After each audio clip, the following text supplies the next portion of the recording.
क्या तुम्हें कभी ऐसा लगा है कि तुम्हारा दिमाग कभी शांत ही नहीं होता? हर वक्त बस कुछ ना कुछ चलता रहता है। एक बेचैनी, एक हलचल, एक अंतहीन सोचों की दौड़, जैसे कोई तूफान चल रहा हो और उसे रोकने की कोई कोशिश भी बेकार जा रही हो। तुम सोने जाते हो, मगर तुम्हारा दिमाग तब भी चल रहा होता है। कल ऑफिस में क्या होगा? जो गलती हो गई उसका क्या होगा? क्या मैं सही कर रहा हूं? क्या मुझे कोई पसंद करता है या नहीं? अगर मैं फेल हो गया तो? ये सब सवाल तुम्हारा पीछा ही नहीं छोड़ते। शांत कैसे रहा जाए जब चारों तरफ इतनी उथल पुथल हो, जब हर कोई भाग रहा हो, जब हर कोई चिंताओं में घिरा हो, जब हर किसी को कुछ ना कुछ हासिल करना हो, जब पूरी दुनिया एक तेज रफ्तार वाली ट्रेन बन चुकी हो जहां जरा भी ध्यान हटा तो तुम पीछे छूट जाओगे। क्या तुमने कभी सोचा है कि गौतम बुद्ध जैसी हस्तियां इतनी शांत क्यों रहती थीं? जब उनके आसपास भी दुनिया थी, समस्याएं थीं, लोग थे, कठिनाइयां थीं, मगर फिर भी वो ऐसे स्थिर थे जैसे एक शांत झील का पानी। बिना किसी हलचल के ऐसा कैसे संभव हुआ? और चाणक्य, जो राजनीति, कूटनीति और युद्ध जैसी स्थितियों के बीच भी एकदम स्थिर रह सकते थे, उनकी बुद्धि कभी विचलित नहीं होती थी। वो कभी भावनाओं के बहाव में नहीं बहते थे, बल्कि वो अपने मन और दिमाग को अपने नियंत्रण में रखते थे। क्या उनके पास कोई जादू था? अगर बुद्ध और चाणक्य दिमाग को शांत रख सकते थे, तो हम क्यों नहीं? हम क्यों हर छोटी बात पर घबरा जाते हैं? हम क्यों चिंता और तनाव को खुद पर हावी होने देते हैं? क्या वाकई हम अपने मन पर कोई नियंत्रण नहीं रख सकते? अगर तुम्हारा दिमाग शांत नहीं है, तो समझ लो कि तुम अपने ही सबसे बड़े दुश्मन बन चुके हो। क्योंकि जब तुम्हारा मन अशांत होता है, तो तुम्हारी सोच गलत फैसले लेने लगती है। तुम छोटी छोटी बातों पर घबरा जाते हो और धीरे धीरे तुम्हारी जिंदगी से सुकून गायब हो जाता है। और फिर चाहे तुम कितना भी बड़ा लक्ष्य क्यों ना हासिल कर लो, वह तुम्हें खुशी नहीं देगा, क्योंकि तुम्हारे भीतर शांति ही नहीं होगी। क्या सच में इस भाग दौड़ भरी जिंदगी में भी हम दिमाग को शांत रख सकते हैं? क्या हम भी उन महान लोगों की तरह स्थिर और संतुलित रह सकते हैं? हां, बिल्कुल कर सकते हैं। और इसी वीडियो में हम तुम्हें बताने वाले हैं वे उपाय जो तुम्हारी जिंदगी को बदल सकते हैं, जो तुम्हें अंदर से शांत बना सकते हैं, जो तुम्हें वो शक्ति देंगे जिससे तुम किसी भी परिस्थिति में अडिग और स्थिर रह सकोगे। तो अगर तुम भी इस तूफान से निकलकर एक शांत समंदर तक पहुंचना चाहते हो, अगर तुम भी अपनी बेचैनी से आजादी चाहते हो, तो यह वीडियो तुम्हारे लिए है। क्या तुम्हें पता है कि जब गौतम बुद्ध को ज्ञान प्राप्त हुआ था, तो उस समय उन्होंने क्या महसूस किया? कुछ नहीं, कोई हलचल नहीं, कोई शोर नहीं, कोई चिंता नहीं, कोई भय नहीं, सिर्फ और सिर्फ शांति। एक ऐसी शांति जो न किसी परिस्थिति से जुड़ी थी, न किसी वस्तु से। वह शांति उनके भीतर थी, और यही वो शांति थी जिसने उन्हें सिद्धार्थ से बुद्ध बना दिया। लेकिन सवाल यह है कि यह शांति आती कहां से है? क्या यह केवल बुद्ध जैसे महापुरुषों के लिए ही थी? क्या हम जैसे आम लोग कभी इसे महसूस कर सकते हैं? गौतम बुद्ध ने कहा था, मनुष्य का मन उसी के दुख का कारण है। अगर तुम इसे नियंत्रित कर सको, तो तुम दुख से मुक्त हो जाओगे। लेकिन क्या सच में ऐसा संभव है? क्या हम अपने दिमाग को इतना नियंत्रित कर सकते हैं कि कोई चिंता, कोई डर, कोई गुस्सा हमें हिला ना सके?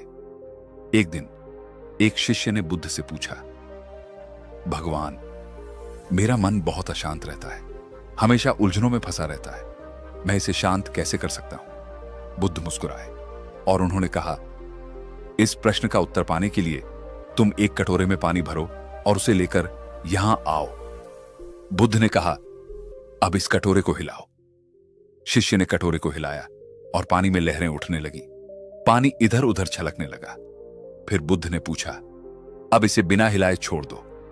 शिष्य ने कटोरा जमीन पर स्थिर रख दिया। कुछ समय बाद पानी पूरी तरह शांत हो गया। तब बुद्ध बोले, देखो, तुम्हारा मन भी इसी पानी की तरह है। जब तुम इसे लगातार हिलाते हो तो इसमें हलचल होती है, मगर जब तुम इसे स्थिर छोड़ देते हो तो यह अपने आप शांत हो जाता है। गौतम बुद्ध ने हमें यह सिखाया कि अगर मन को शांत करना है तो सबसे पहले हमें इसे हिलाना बंद करना होगा, हमें इसे ठहरने का मौका देना होगा। और यही पहला उपाय है ध्यान। ध्यान यानी अपने विचारों को स्थिर करना, अपने भीतर झांकना, अपने आप को सुनना। क्या तुमने कभी 5 मिनट भी बिना किसी विचार के बैठे रहने की कोशिश की है? मुश्किल लगता है ना? क्योंकि हमारा मन लगातार दौड़ता रहता है, कभी अतीत में, कभी भविष्य में। मगर ध्यान हमें इस भागदौड़ से निकालकर वर्तमान में लाता है। और जब हम वर्तमान में होते हैं तो हमारा मन पूरी तरह शांत हो जाता है। बुद्ध कहते थे, अगर तुम अपने मन को नियंत्रित करना चाहते हो तो सबसे पहले अपनी सांसों को नियंत्रित करो। क्योंकि जब तुम्हारी सांसें तेज होती हैं तो तुम्हारे विचार भी तेज होते हैं। जब तुम्हारी सांसें स्थिर होती हैं तो तुम्हारा मन भी स्थिर होता है। इसलिए अगर तुम्हें अपने दिमाग को शांत रखना है तो हर दिन बस 5 मिनट के लिए अपनी सांसों को महसूस करो। गहरी सांस लो, धीरे धीरे छोड़ो, कुछ मत सोचो, बस अपनी सांसों के बहाव को देखो। यही वो सीक्रेट है जिसे खुद बुद्ध ने अपनाया था, और यही वो सीक्रेट है जिससे तुम भी अपने विचारों पर नियंत्रण पा सकते हो। लेकिन ध्यान और सांसों के अलावा बुद्ध ने हमें एक और महत्वपूर्ण चीज सिखाई, और वो है वर्तमान में जीने की कला। तुम क्या सोचते हो? तुम्हारी सारी चिंताओं का असली कारण क्या है? जो हो चुका है या जो होने वाला है? सच्चाई यह है कि हमारा दिमाग या तो अतीत की गलतियों में उलझा रहता है या फिर भविष्य की चिंताओं में, और इसी वजह से हम कभी भी शांति महसूस नहीं कर पाते। बुद्ध ने कहा था, जो अतीत में रहता है वह दुखी रहता है, जो भविष्य में रहता है वह चिंतित रहता है, लेकिन जो वर्तमान में जीता है वही वास्तव में जीता है।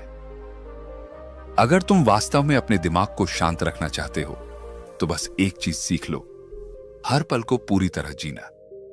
जब तुम खा रहे हो तो सिर्फ खाने पर ध्यान दो। जब तुम किसी से बात कर रहे हो तो पूरी तरह वहां मौजूद रहो।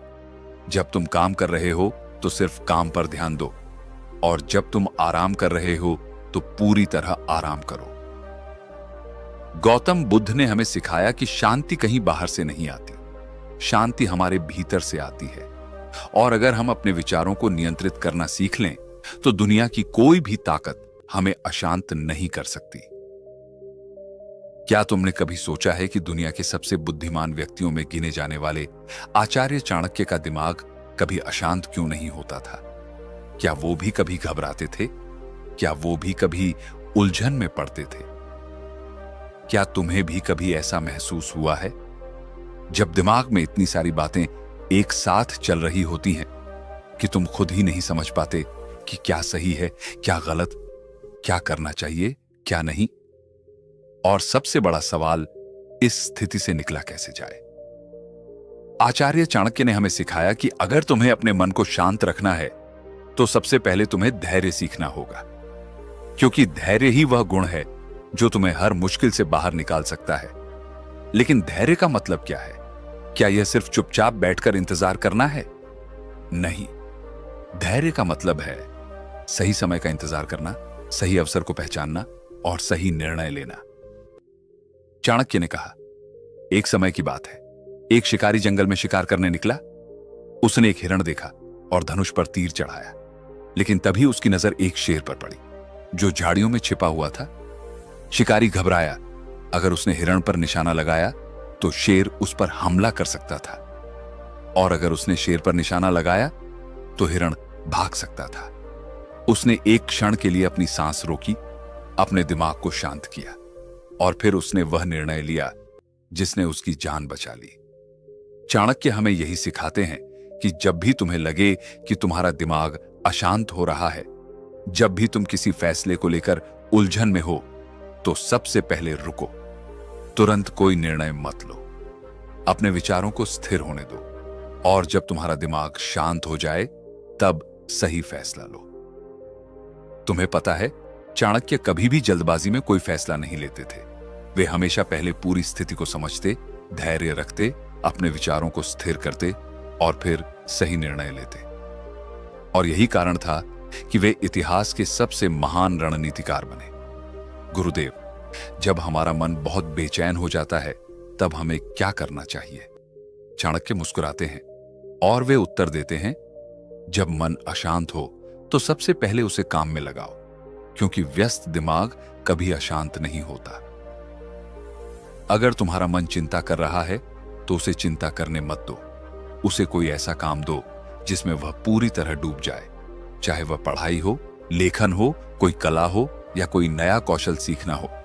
क्योंकि जब मन किसी काम में व्यस्त होता है तो उसमें अनावश्यक विचार आने बंद हो जाते हैं, और यही मानसिक स्थिरता की पहली कुंजी है। इसका एक और तरीका है प्रकृति से जुड़ना। अगर तुम्हारा मन बहुत बेचैन है तो बस कुछ देर के लिए बाहर निकलो, खुली हवा में जाओ, पेड़ों को देखो, आसमान को देखो, अपनी सांसों को महसूस करो। चाणक्य कहते थे कि जो व्यक्ति प्रकृति से जुड़ता है उसका मन कभी अशांत नहीं होता। और अंत में सबसे महत्वपूर्ण बात, संयम रखो, अपनी भावनाओं पर नियंत्रण रखो। चाणक्य कहते थे कि जो व्यक्ति अपनी भावनाओं को नियंत्रित कर सकता है वही अपने जीवन को नियंत्रित कर सकता है। अगर कोई तुम्हें गुस्सा दिलाए तो शांत रहो, अगर कोई तुम्हें नीचा दिखाए तो मुस्कुराओ, क्योंकि जो व्यक्ति प्रतिक्रिया देने से पहले सोचता है वही अपने मन को पूरी तरह नियंत्रित कर सकता है। अगर तुम्हें अपने दिमाग को शांत रखना है तो धैर्य रखो, जल्दबाजी मत करो, अपने विचारों को स्थिर करो, प्रकृति से जुड़ो, अपने मन को व्यस्त रखो, और सबसे महत्वपूर्ण, अपनी भावनाओं पर नियंत्रण रखो। यही वो सूत्र हैं जिन्हें चाणक्य ने अपनाया था, और यही वो सूत्र हैं जो तुम्हारी जिंदगी बदल सकते हैं। क्या तुम्हारे साथ भी ऐसा होता है? क्या तुम्हारा मन कभी इतनी जोर से बोलता है कि तुम उसे रोक ही नहीं पाते? क्या तुम्हें भी ऐसा लगता है कि तुम्हारा दिमाग तुम्हारे काबू में नहीं है? आज हम बात करेंगे कैसे अपने मन को शांत किया जाए, कैसे अपने विचारों को नियंत्रित किया जाए, और कैसे योग, ध्यान और जीवन शैली के सही बदलाव से अपने दिमाग को पूरी तरह संतुलित रखा जाए। गुरुदेव, मेरा मन हमेशा अशांत रहता है। जब भी मैं कोई काम करता हूं मेरा ध्यान भटक जाता है। जब भी मैं कोई निर्णय लेने की कोशिश करता हूं हजारों विचार मेरे दिमाग में आते हैं। कृपया मुझे बताइए, इस बेचैनी से कैसे छुटकारा पाऊं? गुरु मुस्कुराते हैं और कहते हैं, मन एक पागल घोड़े की तरह है। अगर इसे नियंत्रण में नहीं रखा तो यह तुम्हें गिरा सकता है, लेकिन अगर तुम इसे सही तरीके से साध लो तो यही घोड़ा तुम्हें अपनी मंजिल तक ले जाएगा। अब सवाल यह है कि इस घोड़े को काबू में कैसे किया जाए। सबसे पहले आता है ध्यान। क्या तुम जानते हो कि ध्यान करने से तुम्हारा दिमाग क्यों शांत होता है? जब तुम ध्यान करते हो तो तुम अपने विचारों को नहीं रोकते, बल्कि उन्हें बहने देते हो। और धीरे धीरे जैसे ही तुम अपनी सांसों पर ध्यान देने लगते हो, वैसे ही तुम्हारा मन स्थिर होने लगता है। तुम्हारा दिमाग भी इसी झील की तरह है। अगर तुम इसे लगातार हिलाओगे तो पानी में लहरें उठती रहेंगी, लेकिन अगर तुम शांत बैठोगे तो धीरे धीरे सारी हलचल खुद ब खुद मिट जाएगी। अब सवाल आता है, ध्यान कैसे किया जाए? ध्यान का सबसे आसान तरीका है अपनी सांसों पर ध्यान देना। जब भी तुम्हारा मन अशांत हो, बस अपनी सांसों को महसूस करो। गहरी सांस लो और धीरे धीरे छोड़ो, और बस इतना ही करो। कुछ ही मिनटों में तुम देखोगे कि तुम्हारा मन पहले से ज्यादा शांत हो गया है। लेकिन सिर्फ ध्यान ही काफी नहीं है। अगर तुम्हें सच में अपने मन को शांत रखना है तो तुम्हें अपने शरीर को भी साधना होगा, और इसके लिए सबसे अच्छा तरीका है योग। योग सिर्फ शरीर को लचीला बनाने के लिए नहीं है। योग का असली मकसद है तुम्हारे दिमाग और शरीर को एक साथ संतुलित करना। अगर तुम्हारा शरीर तनाव में रहेगा तो तुम्हारा मन भी बेचैन रहेगा, लेकिन अगर तुम्हारा शरीर संतुलित होगा तो तुम्हारे विचार भी स्थिर रहेंगे। अगर तुम हर दिन बस 10 मिनट अनुलोम विलोम कर लो तो तुम्हारा दिमाग खुद ही शांत होने लगेगा, क्योंकि जब तुम अपनी सांसों को नियंत्रित करना सीखते हो तो धीरे धीरे तुम्हारा दिमाग भी नियंत्रण में आने लगता है। अब बात करते हैं जीवन शैली सुधारने की। क्या तुम जानते हो कि तुम्हारा खान पान, तुम्हारी दिनचर्या और तुम्हारा सोने जागने का समय भी तुम्हारे मानसिक स्वास्थ्य को प्रभावित करता है? अगर तुम हमेशा तला भुना खाना खाते हो, देर रात तक जागते हो और दिन भर मोबाइल या लैपटॉप पर रहते हो, तो तुम्हारा मन कभी भी शांत नहीं रहेगा। अगर तुम सच में अपने मन को शांत रखना चाहते हो, तो तुम्हें अपनी दिनचर्या को सुधारना होगा। जल्दी सोना, जल्दी उठना, हल्का और सात्विक भोजन करना और दिन में कम से कम 30 मिनट प्रकृति के बीच बिताना, यह सब मिलकर तुम्हारे दिमाग को स्थिर और संतुलित बनाएगा। लेकिन यह सब करने के बाद भी अगर तुम्हारा मन कभी अशांत हो जाए, तो क्या करना चाहिए? तो बस एक बात याद रखो, जिस चीज को तुम नियंत्रित नहीं कर सकते, उसे लेकर परेशान होना बंद कर दो। जो चीजें तुम्हारे बस में हैं, उन पर काम करो, और जो तुम्हारे बस में नहीं है, उन्हें जाने दो। क्योंकि चिंता करने से कोई समस्या हल नहीं होती, बल्कि चिंता खुद ही एक सबसे बड़ी समस्या बन जाती है। बेटा, ये बीज देख रहे हो? अगर इसे मिट्टी में डालकर सही तरीके से पानी, हवा और धूप मिले, तो यह एक विशाल वृक्ष बन सकता है। लेकिन अगर इसे बस पकड़कर रखो, डरते रहो कि कहीं यह खो ना जाए, तो यह कभी कुछ नहीं बनेगा। तुम्हारा मन भी ऐसा ही है। जब तक तुम इसे कसकर पकड़ोगे, इसे नियंत्रित करने की कोशिश करोगे, तब तक यह और ज्यादा भागेगा। लेकिन जब तुम इसे सही माहौल दोगे, ध्यान, शांति, सही विचार, तो यह तुम्हारा सबसे बड़ा मित्र बन जाएगा। शांत मन कोई जादू नहीं, यह एक साधना है। अगर तुमने इसे समझ लिया, तो कोई भी परिस्थिति तुम्हें हिला नहीं सकती। याद रखना, दुनिया का सबसे शक्तिशाली व्यक्ति वह नहीं जो सबसे ताकतवर है, बल्कि वह है जिसने अपने मन को साध लिया है। तो अब फैसला तुम्हारा है। क्या तुम अपने विचारों के गुलाम बने रहोगे, या फिर अपनी शांति के स्वामी बनोगे? शांति बाहर नहीं, भीतर है। बस इसे देखना सीखो।